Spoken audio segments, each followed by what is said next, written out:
Louis.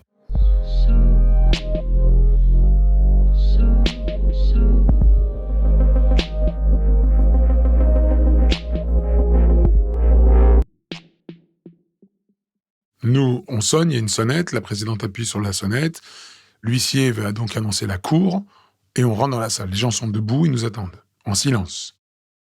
La présidente s'assoit en premier, on s'assoit très rapidement derrière elle, le parquet s'assoit, et après, la présidente annonce que l'audience est ouverte.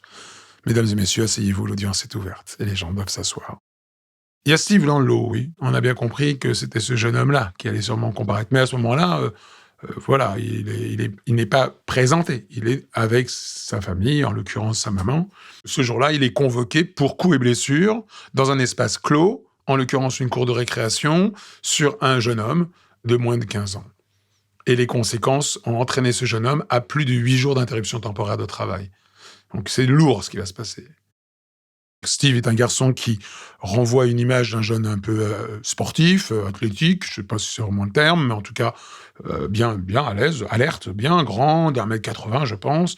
Voilà, un jeune de 14 ans et demi, plein de vie, plein de force, mais voilà, mais en colère. Mais vraiment, c'est marquant, en colère. La présidente l'appelle, il se présente à nous et il a une attitude agressive et une forme de colère. Pour lui, c'est injuste. Il n'a pas à être là aujourd'hui. C'est lui, la victime. C'est lui. On a insulté sa mère, c'est pas à lui qu'on a jugé dans sa tête. De mémoire, il nous fait une phrase du genre « Mais vous êtes des fous, quoi. Vous êtes fous, les juges. » Et c'est là où la présidente est obligée de le cadrer. Hein. Stop. Calmez-vous.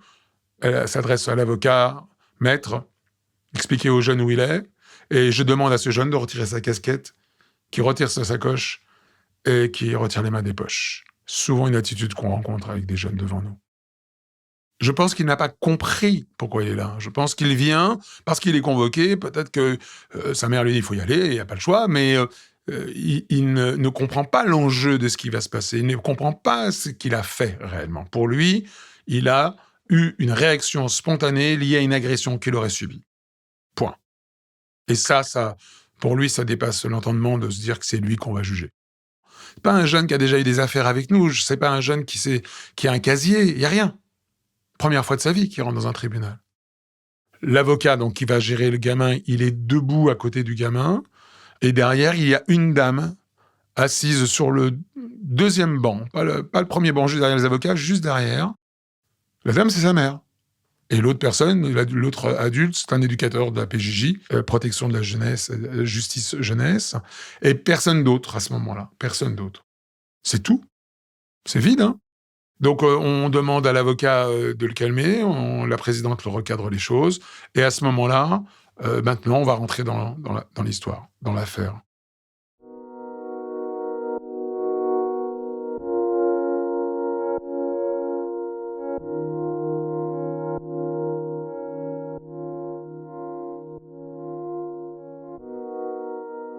Trois mois plus tôt, on est dans un contexte donc de rentrée scolaire, on est sur un début d'année, c'est la première journée où les enfants se retrouvent tous dans ce collège, et on est donc sur une grande cour de récréation, 15 minutes de récré, et on a ces trois jeunes de troisième, dont ce fameux Steve, au fond de la cour, tranquille, en train de parler.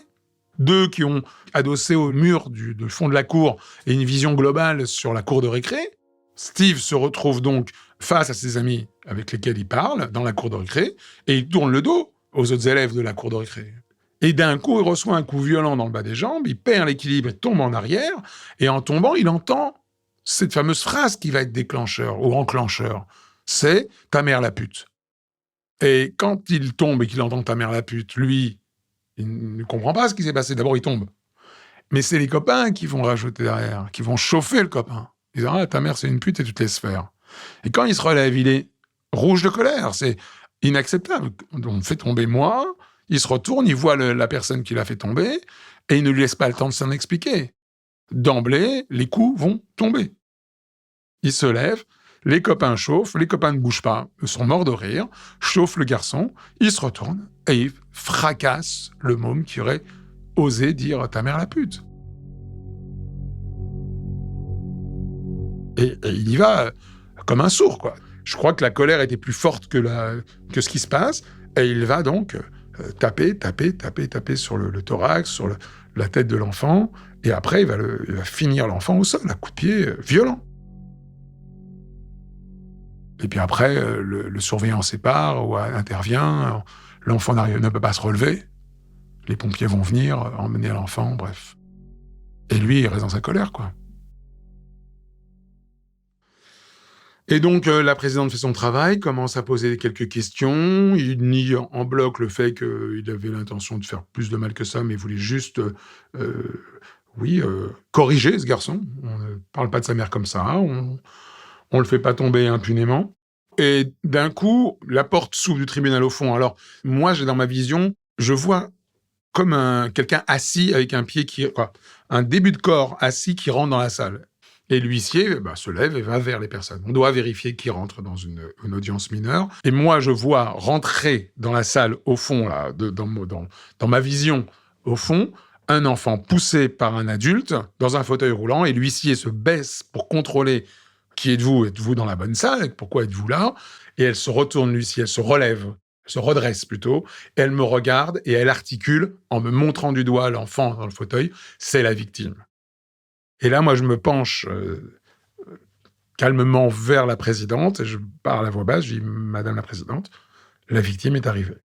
Et la présidente constate comme moi que l'enfant est en fauteuil roulant, même si nous, on le savait, qu'il avait des problèmes de déplacement. Il ne pouvait pas se déplacer autrement qu'en fauteuil. Nous pose la question à tous les deux, est-ce que vous voyez un inconvénient, je parle des deux assesseurs, que l'on change la donne, qu'on demande à Steve, on arrête les questions sur Steve pour le moment, et on va faire venir directement la victime, parce elle a l'air fatiguée, fragile, et déjà elle est venue, elle a fait l'effort de venir par rapport à sa situation de santé. Bon, on trouve ça, il n'y a pas de problème. Elle regarde le procureur sur son côté gauche. Le procureur incline en disant oui. On va changer le procédé habituel où on doit être d'abord dans le fond que le fond. On va exceptionnellement laisser venir la victime à la barre pour qu'elle s'exprime, quitte après à reprendre la suite des événements. Et donc, Léo est un petit bonhomme chétif, bon, qu'il est assis, donc je peux pas me rendre compte vraiment de la taille, mais je présume qu'il n'est pas très grand, assez malingre. Et ce qui me marque, me choque, c'est qu'il est très blanc. Blanc, un peu livide, peut-être l'appréhension, peut-être l'angoisse, mais peut-être aussi des problèmes de santé, de fragilité, je sais pas, mais voilà. Et un petit bonhomme, ouais. Son papa va le pousser et l'amener jusqu'à la barre, donc il ne peut pas se lever, il reste dans son fauteuil. Son fauteuil est collé à la barre d'audience, et le papa est derrière l'enfant. Cet enfant nous donne son nom et son prénom, nous donne son âge, donc voilà, on apprend qu'il a 11 ans, qu'il est élève de 6e, que c'était que c'était sa rentrée scolaire, comme Steve. C'était leur rentrée scolaire dans l'école.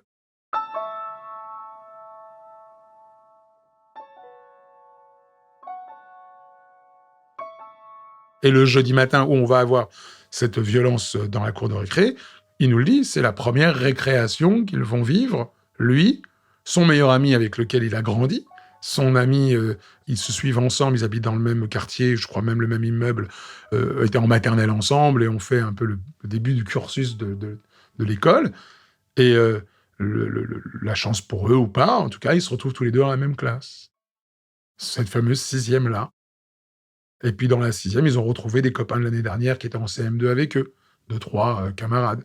Voilà, donc ils se retrouvent un petit groupe qui se connaissent bien entre eux, qui se rassurent peut-être aussi, et ils sont un peu, ça c'est mon interprétation à moi, mais un peu écrasés par la situation. Ces petits bonhommes-là, qui étaient les grands du CM2 de l'année dernière, en 6e, se retrouvent là, en ce collège, avec tous ces élèves, des grands, des moins grands. Ça doit pas être évident. On a oublié, nous, quand on y était passé, mais on a dû vivre la même sensation. Alors on se regroupe avec ses amis, et voilà, son meilleur ami propose, puisqu'ils ont un quart d'heure de récré, qu'ils sont bêtes, de refaire ce qu'ils faisaient en CM2, jouer à chat. Ils voulaient jouer à chat. Et le gamin va l'expliquer. Jouer à chat, mon pote avait décidé d'être le chat, on est les 4 autres copains, on va se cacher dans la cour de récré, derrière des groupes d'élèves ou des arbres ou je ne sais quoi, pour ne pas être repéré, pour ne pas être touché, pour pas devenir chat. Et donc ce copain, à lui, va donc être le fameux chat. Lui, il nous explique qu'il se met à courir et à se cacher derrière un groupe d'élèves, au fond de la cour. Ou quelque part, à quelques mètres de là, on a Steve qui parle à ses potes. Ce sont 2 mondes qui vivent leur vie. On a ces grandes troisièmes qui sont dans leur monde de troisième et ce gamin qui joue à chat avec ses copains. Et quand son meilleur ami arrive vers lui, qu'il a repéré, parce que le garçon qui joue le chat, c'est un chasseur, il chasse les copains, le repère, bah, il fonce pour le toucher, voilà, allez, c'est toi qui vas devenir le chat. Et le môme nous explique que face à son copain qui arrive comme ça, comme en trombe, il prend peur, il veut pas être touché, il joue le jeu, il joue. Et donc, il va partir en courant en arrière, en marche arrière. On sent même quand il explique que la main va effleurer son bras ou son épaule, il veut esquiver, et en esquivant, il perd l'équilibre. Et en tombant en arrière, il rencontre sûrement un obstacle dans son dos, mais lui ne sait pas quoi, et en même temps, il crie à son copain. Et bien sûr, c'est pas... Même la présidente lui dit, c'est pas bien heureux ce que vous avez dit. Oui, mais bon, c'est mon ami, je parlais comme j'ai parlé, on va pas s'excuser. Hein. Et il dit à son ami, à son copain d'enfance, ta mère la pute. C'est-à-dire une forme de logorée, un peu comme ça, réactif, face à la situation, il a perdu, quoi. Il va devenir chat. C'est un jeu. Il joue, c'est des mômes. Et en tombant, donc, il fait tomber quelqu'un d'autre. Il prend même pas la mesure de ce qui s'est passé, il tombe, c'est tout. Et il se relève rapidement. Lui, il n'a même pas conscience, quand il a dit « ta mère la pute », que l'autre a pu le prendre pour lui, le grand. Et ce môme, donc, qui est tombé, le Steve, là, le grand troisième qui tombe, qui lui entend dans son dos cela, bah, il peut être persuadé peut-être qu'on a fait exprès de le faire tomber et qu'on a insulté. Je peux l'entendre, ça. Le problème, c'est pas ça. C'est qu'il se relève, chauffé et en colère, et il lâche une violence terrible sur cet enfant. Il s'arrête même pas le fait que c'était un petit. On est là à écouter. Et peut-être qu'en l'expliquant, en nous l'expliquant, peut-être qu'il prend lui-même conscience. Il remet le film dans sa tête. On l'oblige à nous expliquer. Est-ce qu'en remettant le film dans sa tête, il comprend mieux? Et puis lui, il sait ce qu'il souffre, hein, parce que c'est son corps qui va prendre. Il n'y a pas de mouvement, il n'y a même pas un tremblement de lèvres ou autre, il y a des larmes qui coulent. Et il parle plus.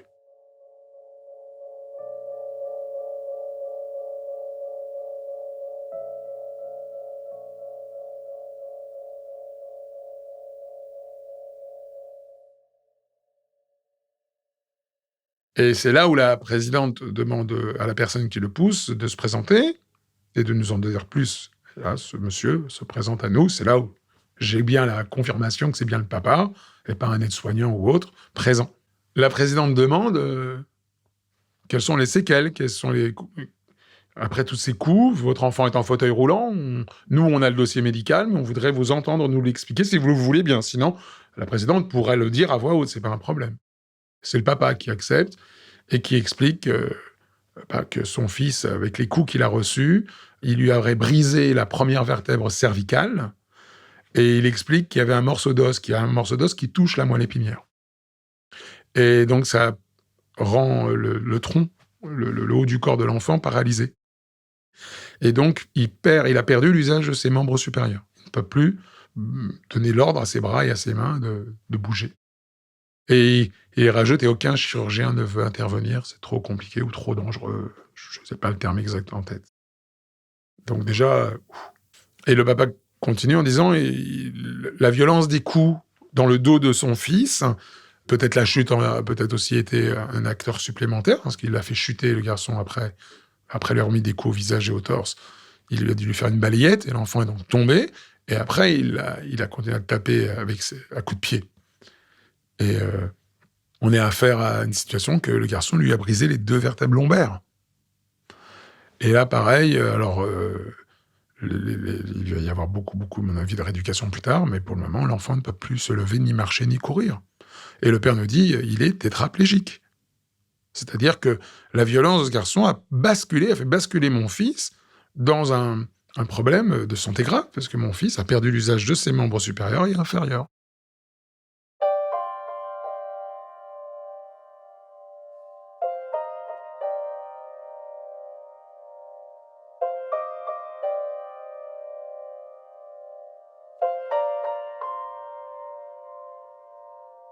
Nous, déjà, en tant qu'aide, même si nous, on avait l'information dans le dossier, de l'entendre, de voir l'enfant devant nous, c'est violent. Mais je pense que c'est pas violent que pour nous, c'est violent pour celui qui vient de l'entendre, qui n'a pas pris le temps de vérifier avant l'affaire pourquoi il était convoqué et les conséquences de ses actes. Il le découvre, il l'entend, et là, je pense que Steve, je pense qu'on n'a plus le même affaire au même garçon. Quand il encaisse l'information, Il baisse la tête. Et là, il va plus relever la tête.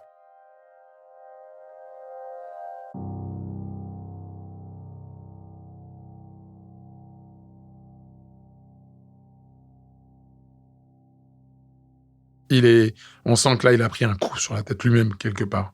Je pense qu'il prend conscience. D'abord, il a frappé pour rien.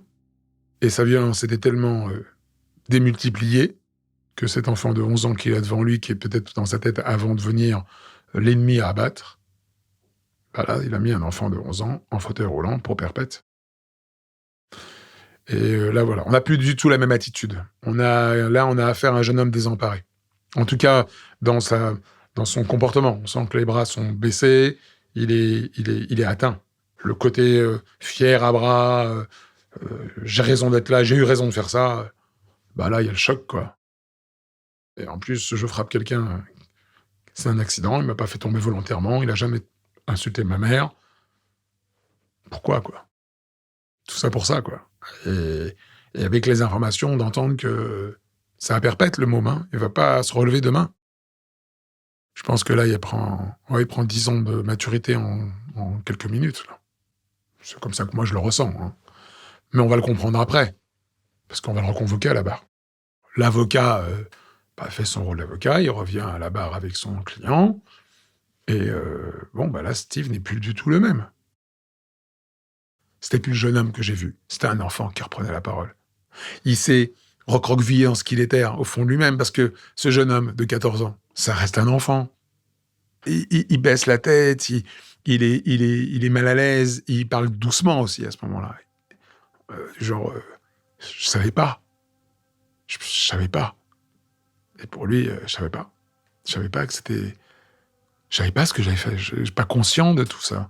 Même pas conscient que je l'ai mis au fauteuil roulant, quoi.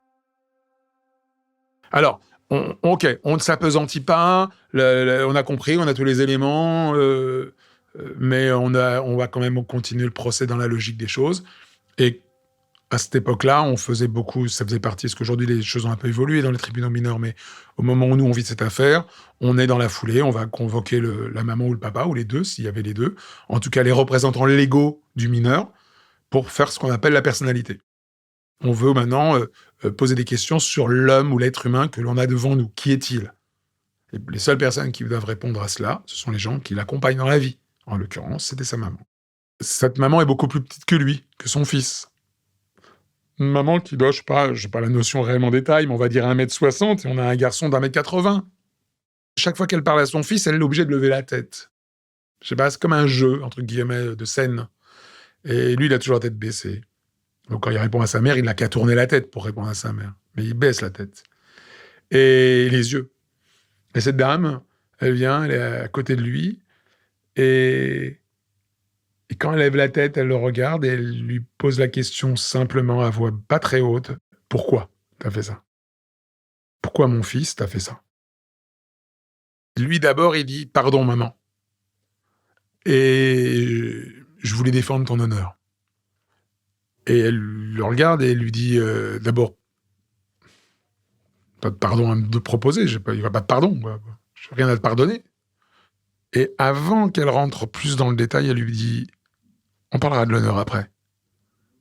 C'est ce qu'elle lui dit, hein. On parlera de l'honneur après. D'abord, quel est le pouvoir de cet enfant en admettant qu'il m'aurait vraiment insulté? Quel pouvoir il a, ce garçon? Parce que même s'il m'avait dit les mots que tu lui reproches, est-ce que ces mots-là auraient changé ta mère? Et le gosse, Steve, il dit non. On a affaire à une discussion entre une mère et un fils qui fait abstraction du lieu. Et quand on est tous silencieux, que personne n'intervient, on bouge pas. Il n'y a même pas un d'entre nous qui va prendre un stylo et noter. On est figé. Donc c'est un vrai silence. Et tu me parles d'honneur. Je vais t'expliquer, mon fils, c'est quoi l'honneur. La première chose que tu fais quand tu rentres dans ta chambre en hiver pour étudier, pour travailler sur ton bureau, tu fais quoi? Et le gamin ne comprend pas la question, et nous-mêmes, moi-même en tout cas, je ne sais pas pour les collègues, mais moi, quoi elle parle? Il dit, tu fais un geste simple. Ce petit geste que tu fais anodin, tu rentres dans ta chambre, tu fais quoi? Le gosse ne répond pas, ne comprend pas. Elle fait un geste avec la main, comme si je sais pas, elle frottait dans le vide, quoi. Pour moi, c'est dans le vide, donc elle fait le geste de la main qui va du haut vers le bas, et elle fait « tu fais ça ». Tu sais que je ne suis pas né en France, je viens d'un pays étranger, et en plus, dans mon pays, seuls les gens riches pouvaient aller à l'école. Pas nous. La vie a fait que j'ai pu venir en France, et pour moi, la France, quoi, j'étais abasourdi de savoir que dans ce pays, on pouvait aller à l'école, gratuitement. Quand je t'ai eu, quand je t'ai mis au monde, ton père m'a abandonné, t'as abandonné, tu sais, c'est notre histoire, on est seuls, on est tous les deux. J'ai pas de famille en France, c'est toi et moi. Et donc, très vite, il a fallu que je trouve des solutions, je fais des ménages, je travaille, et je ne te l'incombe pas, je ne te le reproche pas, c'est mon histoire, et je me suis investi là-dedans pour que je puisse t'apporter ce que je n'avais pas moi dans mon enfance, dans mon histoire personnelle. On est donc suspendu au lever de cette dame. Et elle a cette main qui monte vers le plafond et qui redescend, mais brutalement, rapidement. Je crois qu'on est tous un peu... Bon, de quoi elle parle? Elle dit « tu allumes la lumière ».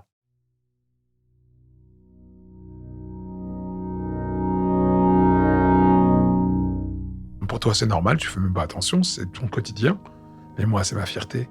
Le soir, quand je rentre et je te vois à la maison en train de travailler tes devoirs, quand tu allumes la lumière dans ta chambre, mon honneur, c'est que moi, je peux le payer, ce courant. Moi, mon honneur, c'est quand tu ouvres le frigidaire, que tu ne manques de rien. Pour moi, c'est ça l'honneur. L'honneur, c'est de t'amener le plus loin possible. Elle dit, voilà, c'est ça la fierté pour moi. Ce que tu as fait, tu m'as déshonoré. Alors ne me parle pas d'honneur. Et elle se retourne vers la présidente de la séance et elle lui dit, madame, je n'ai que lui. Je l'aime, c'est mon fils. Mais je me remettrai entre votre décision de justice et je ne ferai pas appel de ce que vous déciderez.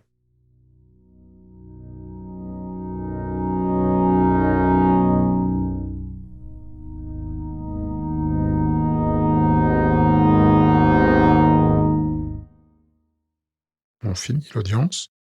Donc on se retire pour délibérer. Et donc on va délibérer tous les trois. On est revenu avec une sanction lourde, parce qu'on l'incarcérera, ce gosse. L'acte est trop grave, la situation est... On ne peut pas ne pas prendre en compte les conséquences, les demandes et la réalité. Il part donc faire un certain temps d'emprisonnement et une période probatoire, on dit aujourd'hui, de sursis mis à l'épreuve. Pourquoi on décide de mettre des sursis mis à l'épreuve? C'est parce que on va pouvoir garder un lien d'accompagnement à la sortie de l'emprisonnement par un éducateur ou par un service éducatif genre PJJ qui accompagne des jeunes qui ont été jugés et condamnés. Et on a mis aussi du soin psy et une obligation de réussite de travailler, d'aller à l'école, de faire une formation. C'est une manière de ne pas lâcher le môme. Et on pourrait imaginer que l'affaire s'arrête là. Quelques mois après, j'ai un appel d'un éducateur de la PJJ. Il m'explique pourquoi il m'appelle, qu'il est en lien avec l'affaire de Steve, qui était sorti au moment où il m'appelle de prison. Et il m'a dit, est-ce que vous auriez du temps pour rencontrer Steve? Il voudrait vous rencontrer. Comment l'éducateur pense à me positionner pour la suite? Pas par hasard. À cette époque-là, je commençais déjà à petite échelle à intervenir dans les écoles. À force de travailler dans les écoles, il me connaît, l'éduc. Je lui ai parlé, voilà, ça, en gros, je lui ai parlé de votre action, c'est bien vous qui rentrez dans les écoles et qui créez la passerelle entre la justice et les mineurs dans les écoles. Je fais oui. Steve, je pense que ce serait intéressant que vous le rencontriez, et de lui-même est demandeur. Il faut qu'il vous explique ce qu'il est en train de faire depuis qu'il est sorti. Steve a une idée en tête. Il veut réparer ce qu'il a fait.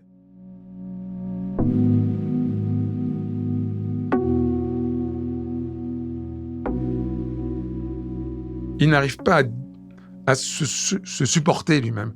Au-delà de la peine qu'il a pris et de l'expérience dure, terrible, et ça il me le dira, la prison, l'horreur pour lui.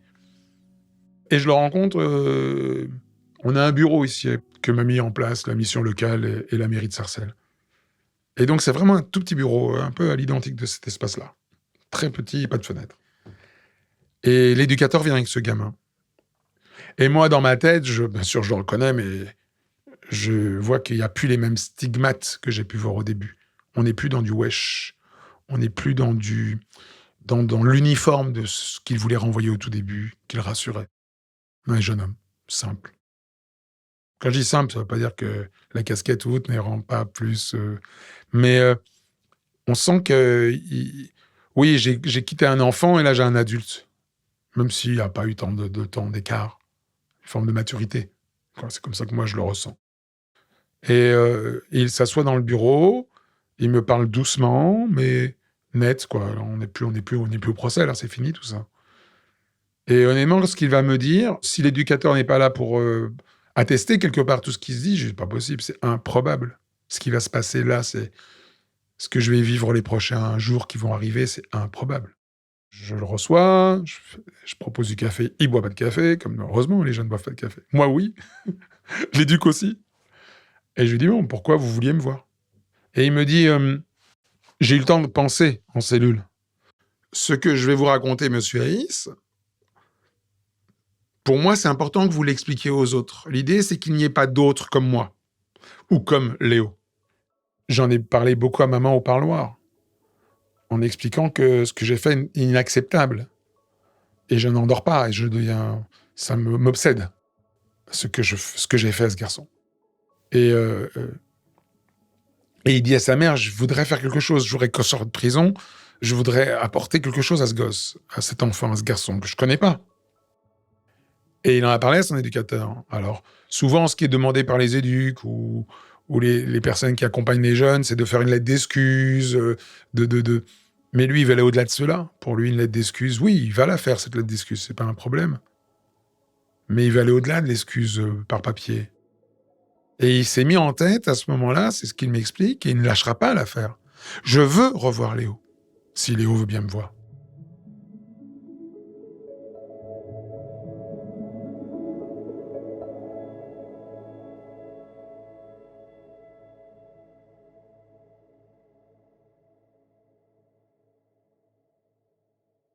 Alors, combien de lettres il a envoyées? Comment il a fait pour arriver à ses fins, entre guillemets, à ce que Léo... Il demande pas de pardon, lui.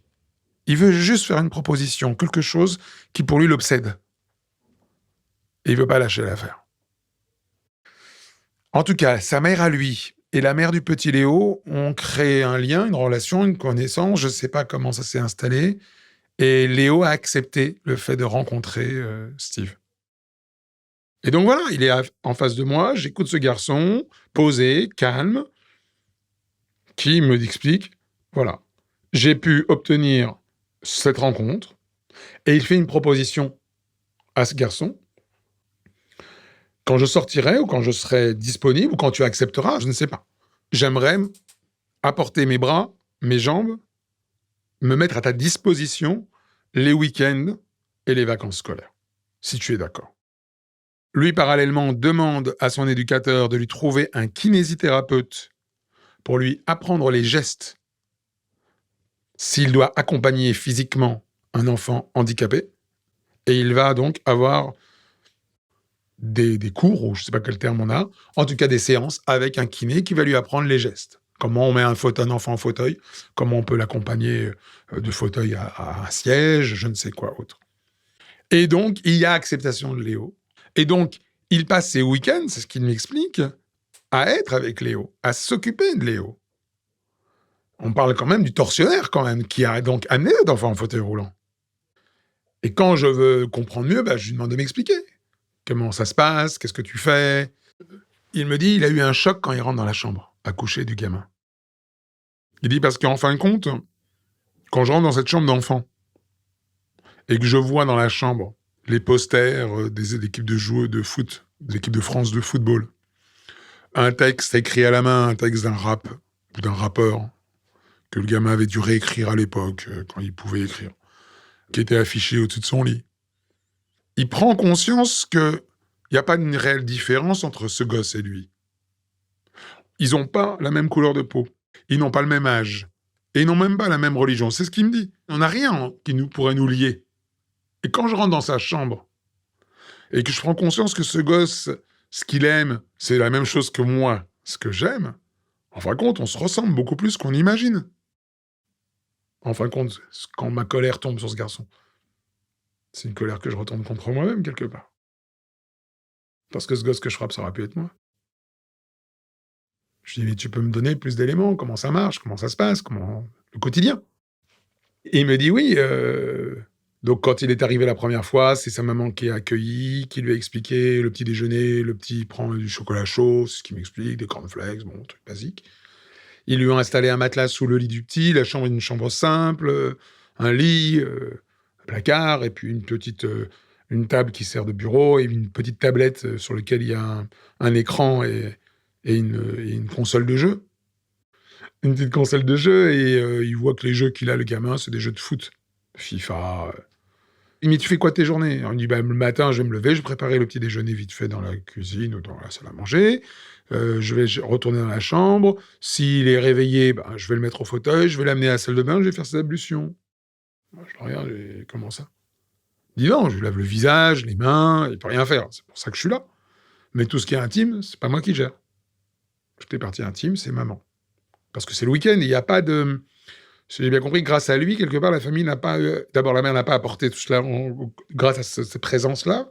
Ils ne font pas venir de professionnels médicaux, d'assistants, auxiliaires de vie, je sais pas comment ça s'appelle. Et donc il va vraiment essayer d'être à la hauteur de ceux qu'il engage. Léo habite dans un quartier où il y a des tours, ce sont des immeubles, quoi, et en bas, il y a une espèce d'espace aménagé par la ville, on suppose, pour jouer au basket, au football, et souvent je descends quand il fait beau, je descends, en fauteuil, quoi, je fais descendre Léo en fauteuil, en bas et il retrouve ses potes, mais ses potes ne savent pas qui je suis. Ils savent pas que c'est moi qui l'ai mis en fauteuil. Et il va jouer avec ses potes, moi je suis sur le côté, des fois ça m'arrive même de jouer au foot avec eux, voilà quoi. Mais Léo lui, bon bah, les potes ce qu'ils font, bah, comme il peut pas jouer au foot à cause de moi, hein, c'est moi qui l'ai mis dans cette situation, bah, ils vont le prendre, ils vont le faire rouler, sur l'espace de jeu, ils vont rigoler avec lui, bon, ce sont ses copains du quartier. Et puis il est pas rare l'après-midi ou autre, quand le temps est mauvais, on installe la console et puis comme il peut plus jouer, il peut plus prendre les manettes à cause qu'il a perdu l'usage de ses membres supérieurs, on va choisir ensemble les 2 équipes qu'on va mettre l'une contre l'autre. L'un, ça sera l'ordinateur, l'autre, ça sera moi avec la manette. On coupe le son et c'est lui qui va faire les commentaires, par exemple. Et quand il me dit ça, je lui dis: «Mais» même si j'ai bien sûr la réponse dans ma tête, j'ai bien compris, mais j'ai besoin de l'entendre. Je lui dis: «Mais pourquoi tu me racontes tout ça? Quel est l'intérêt? Quel est le but?» Il me dit: «Bah, c'est pour que vous puissiez le raconter, ce que je viens de vous dire aux élèves». Je fais: «Oui, mais moi, le raconter, je peux le raconter. Moi, il me faut des autorisations quand même. Si demain j'entre dans une école et que j'ai un élève qui vient me voir à la fin de séance écroulé en me disant: "Mais de quoi vous vous mêlez? Vous parlez de l'histoire de mon cousin" ou je ne sais quoi d'autre, que je sois en capacité de pouvoir, dire: «Oui, mais moi j'ai les autorisations par les parents. Vous êtes des mineurs».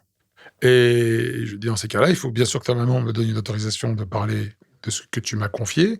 Moi, je m'engagerai à ne pas trahir et idem pour Léo. Il faut que les parents me donnent l'autorisation». Et je dis: «Pour ça, il faut m'organiser une rencontre» et puis honnêtement, même si l'éducateur me confirme tout ça, j'ai besoin quand même de pas prendre de risques, quoi. Faut vérifier tout ça. C'est pas tout de me raconter une histoire, très intéressante et très émouvante, mais alors? Et donc le rendez-vous a été pris. Je me retrouve invité, chez Léo. Je me rends sur place, je monte, je suis accueilli, un petit café, petit gâteau et en présence de la maman de Léo, la maman de Steve et Steve. Mais arrive le moment, j'ai écoutez, voilà, je vous ai amené des papiers. Moi, je suis prêt à témoigner de ce que vous m'avez transmis. Là, je m'adresse aux enfants, en tout cas ce que parce que Léo ne me transmet rien. Il m'accueille, il est gentil, il est souriant, il me montre, je lui dis: «Comment ça se passe avec, Steve?» «Ça va, vous entendez bien, ça va». Pas un enfant qui va dans une, pas expansif, on va dire. Quand j'ai fini et que j'obtiens le papier signé de la maman d'un côté, de l'autre maman pour chacun de ses enfants, je demande aux enfants de signer. Alors, le petit ne peut pas signer, mais ce qu'ils font, et ça c'est, Steve qui le fait, il lui prend la main et il lui met le stylo dans la main et c'est Steve qui va faire une espèce de dessin, je sais pas quoi dire, comme si que le môme avait signé.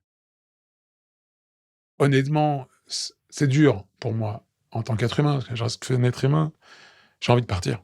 C'est pesant, moralement, psychologiquement. Léo me dit merci et je réponds pas. Merci, j'entends. Et avant de partir, je sais pas si c'est Léo qui dit à Steve ou je sais pas comment, qui envoie l'info à l'autre. En tout cas, Steve me dit une toute dernière chose que je voudrais vous faire partager. Et je sais que Léo veut vous le faire partager aussi. Et c'est toujours Steve qui parle. Faites passer le message. Si vous réussissez ça, ça va aller la peine de vous rencontrer. En gros, c'était... Allez. Et je lui dis, OK, tu as ma parole d'honneur que je ferai tout pour vous préserver, mais ma parole d'honneur que je ferai tout pour faire passer le message.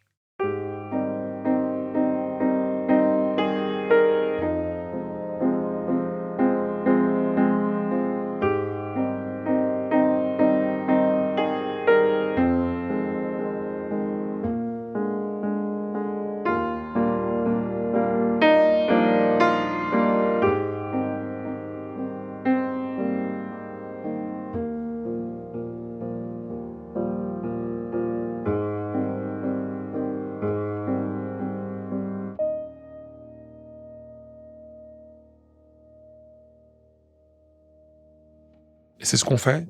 Je forme les gens aussi pour raconter cette histoire. On a à peu près aujourd'hui, chaque semaine, mon équipe, je parle de semaine scolaire, on a chaque semaine en parallèle 3 à 4 établissements scolaires par jour. Les années ont passé, ces jeunes gens ont grandi. Je ne sais pas ce qu'ils sont devenus dans la réalité. J'espère qu'ils sont restés amis. J'espère que ce sont des adultes aujourd'hui, largement. Peut-être qu'un jour, je le rencontrerai, il viendra me voir, peut-être après une rencontre d'école ou autre, il viendra me voir et il me dira « Je peux parler maintenant, peut-être », mais il aura peut-être... Je sais pas. Mais en tout cas, ça m'appartient sans m'appartenir, c'est-à-dire que je me sens légataire, je sais pas si c'est le bon terme. J'essaye humainement de l'apporter, mais de l'apporter pour faire... Je ne donne de leçons à personne. J'amène juste un pan humain d'un moment de notre vie, de ma vie. Le but, ce n'est pas faire pleurer dans la chaumière, rien à faire de ça. C'est de les rendre plus forts. Écoutez-les, entendez-les.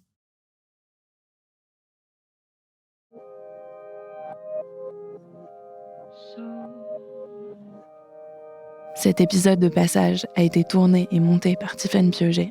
La réalisation et le mix sont d'Alix Lachiver. À très vite.